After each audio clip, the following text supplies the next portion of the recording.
بسم اللہ الرحمن الرحیم۔ ریا سے بچنے اور خلوص پر کاربند ہونے کی تلقین۔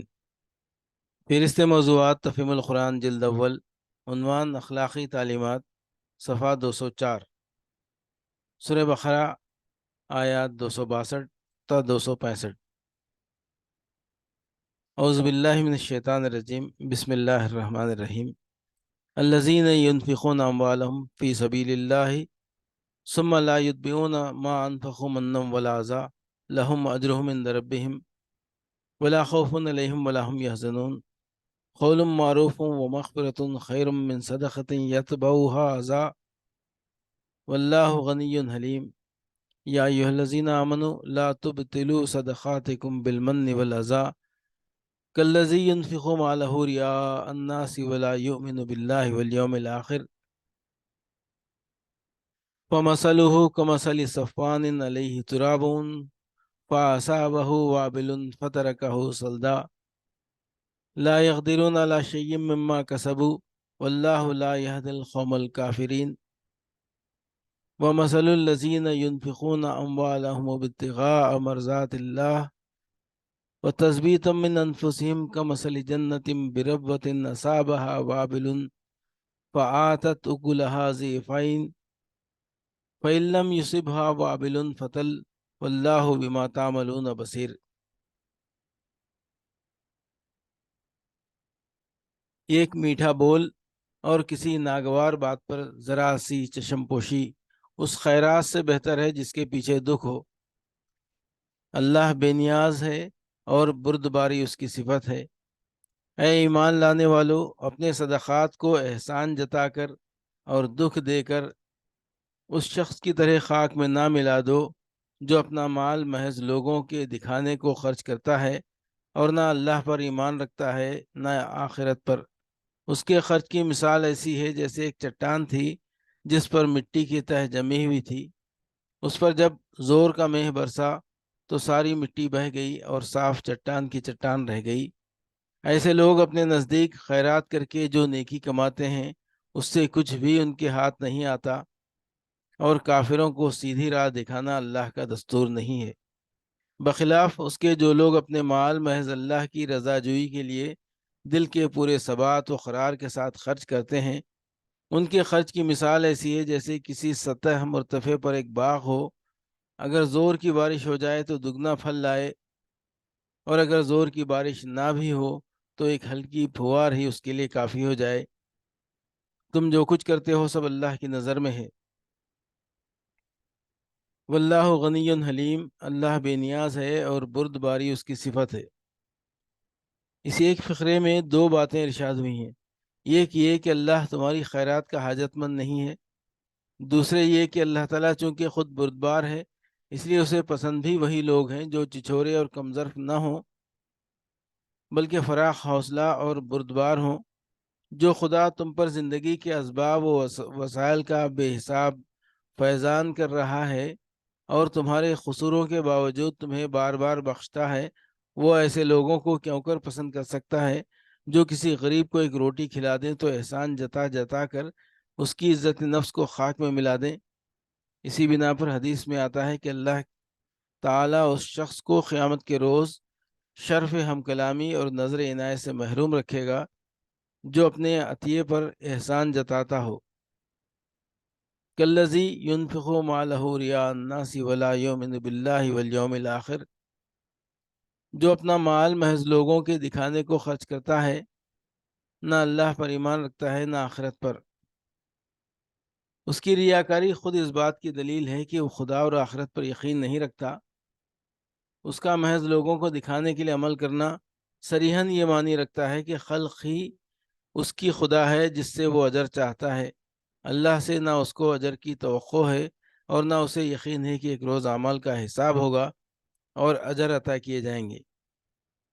وَمَثَلُهُ كَمَثَلِ صَفْوَانٍ عَلَيْهِ تُرَابٌ فَأَصَابَهُ وَابِلٌ فَتَرَكَهُ صَلْدًا، اس پر جب زور کا مہ برسا تو ساری مٹی بہہ گئی اور صاف چٹان کی چٹان رہ گئی۔ اس تمثیل میں بارش سے مراد خیرات ہے، چٹان سے مراد اس نیت اور اس جذبے کی خرابی ہے جس کے ساتھ خیرات کی گئی ہے۔ مٹی کی ہلکی تہ سے مراد نیکی کی وہ ظاہری شکل ہے جس کے نیچے نیت کی خرابی چھپی ہوئی ہے۔ اس توضیح کے بعد مثال اچھی طرح سمجھ میں آ سکتی ہے۔ بارش کا فطری اقتضا تو یہی کہ اس سے رویدگی حاصل ہو اور کھیتی نشوونما پائے، لیکن جب رویدگی قبول کرنے والی زمین محض برائے نام اوپر ہی اوپر ہو اور اس اوپری تہ کے نیچے نری پتھر کی ایک چٹان رکھی ہوئی ہو تو بارش مفید ہونے کے بجائے الٹی مضر ہوگی۔ اسی طرح خیرات بھی اگرچہ بھلائیوں کو نشوونما دینے کی قوت رکھتی ہے، مگر اس کے نافع ہونے کے لیے حقیقی نیک نیتی شرط ہے۔ نیک نیت نہ ہو تو ابر کرم کا فیضان بجز اس کے کہ محض ضیاء مال ہے اور کچھ نہیں۔ واللہ لا یہدی القوم الکافرین، کافروں کو سیدھی راہ دکھانا اللہ کا دستور نہیں ہے۔ یہاں کافر لفظ ناشکری اور منکر نعمت کے معنی میں استعمال ہوا ہے۔ جو شخص اللہ کی دی ہوئی نعمت کو اس کی راہ میں اس کی رضا کے لیے خرچ کرنے کے بجائے خلق کی خوشنودی کے لیے خرچ کرتا ہے، یا اگر خدا کی راہ میں کچھ مال دیتا بھی ہے تو اس کے ساتھ اذیت بھی دیتا ہے، وہ دراصل ناشکرا اور اپنے خدا کا احسان فراموش ہے۔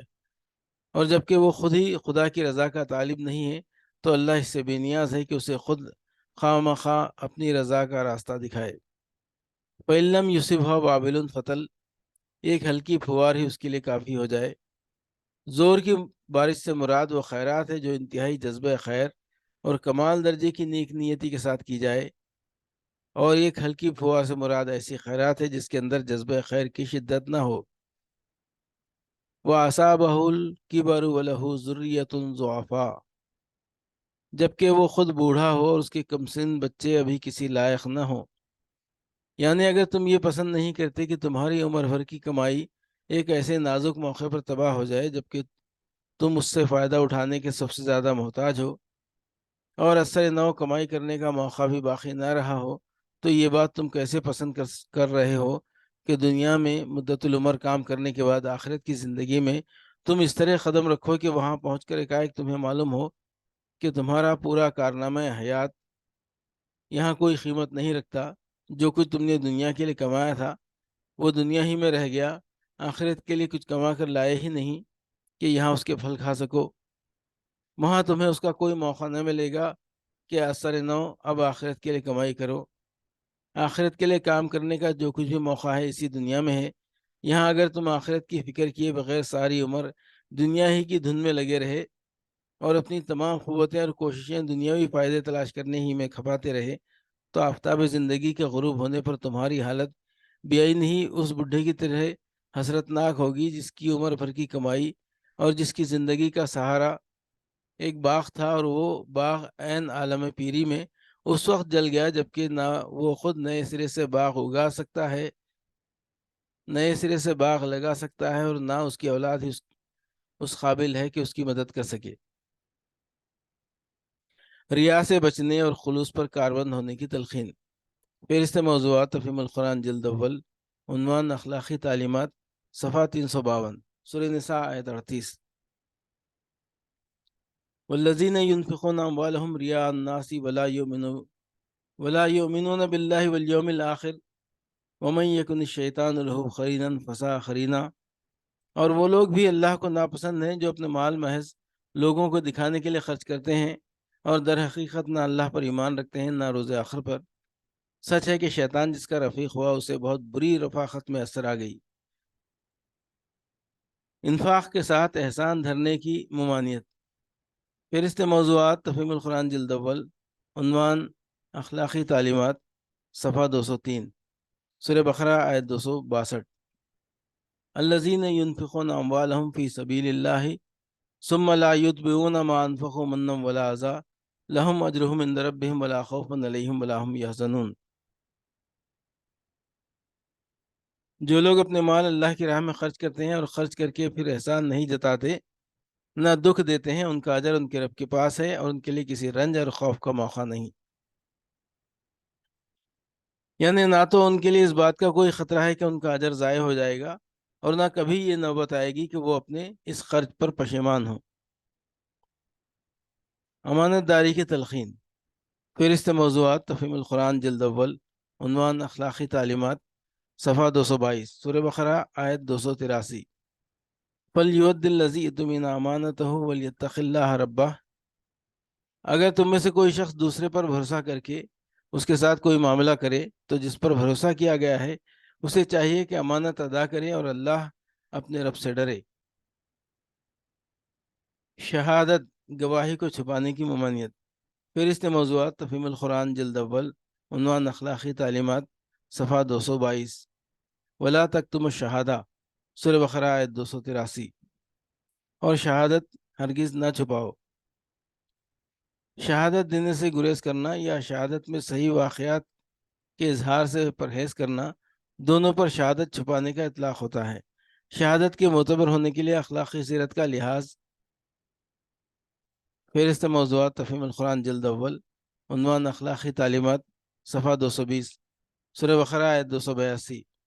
واستشہدوا شہیدین من رجالکم فإن لم یکونا رجلین فرجل وامرأتان ممن ترضون من الشہداء ان تضل احداہما فتذکر احداہما الاخری۔ پھر اپنے مردوں میں سے دو آدمیوں کی اس پر گواہی کرا لو، اور اگر دو مرد نہ ہوں تو ایک مرد اور دو عورتیں ہوں، تاکہ ایک بھول جائے تو دوسری اسے یاد دلائے۔ یہ گواہ ایسے لوگوں میں سے ہونے چاہیے جن کی گواہی تمہارے درمیان مقبول ہو۔ مطلب یہ ہے کہ ہر کس و ناکس گواہ ہونے کے لیے موضوع نہیں ہے، بلکہ ایسے لوگوں کو گواہ بنایا جائے جو اپنے اخلاق و دیانت کے لحاظ سے بالعموم لوگوں کے درمیان قابل اعتماد سمجھے جاتے ہوں۔ اخلاق میں اپنی اپنی کمائی کا اصول۔ فہرست موضوعات، تفہیم القرآن جلد اول، عنوان اخلاقی تعلیمات، صفحہ 224، سورہ بقرہ آیت 286۔ لہا ما کسبت و علیہا ما اکتسبت۔ ہر شخص نے جو نیکی کمائی ہے اس کا پھل اسی کے لیے ہے، اور جو بدی سمیٹی ہے اس کا وبال اسی پر ہے۔ یہ اللہ کے قانون مجازات کا دوسرا قاعدہ کلیہ ہے۔ ہر آدمی انعام اسی خدمت پر پائے گا جو اس نے خود انجام دی ہو۔ یہ ممکن نہیں ہے کہ ایک شخص کی خدمات پر دوسرا انعام پائے، اور اسی طرح ہر شخص اسی قصور میں پکڑا جائے گا جس کا وہ خود مرتکب ہوا ہو۔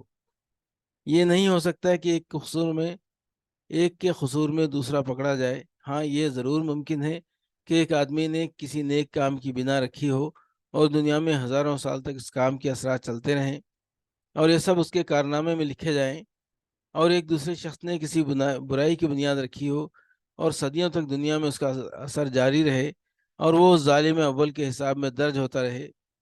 لیکن یہ اچھا یا برا جو کچھ بھی پھل ہوگا اسی کی صحیح اور اسی کے کسب کا نتیجہ ہوگا۔ بہرحال یہ ممکن نہیں ہے کہ جس بھلائی یا جس برائی میں آدمی کی نیت اور صحیح و عمل کا کوئی حصہ نہ ہو، اس کی جزا یا سزا اسے مل جائے۔ مکافات عمل کوئی قابل انتقال چیز نہیں ہے۔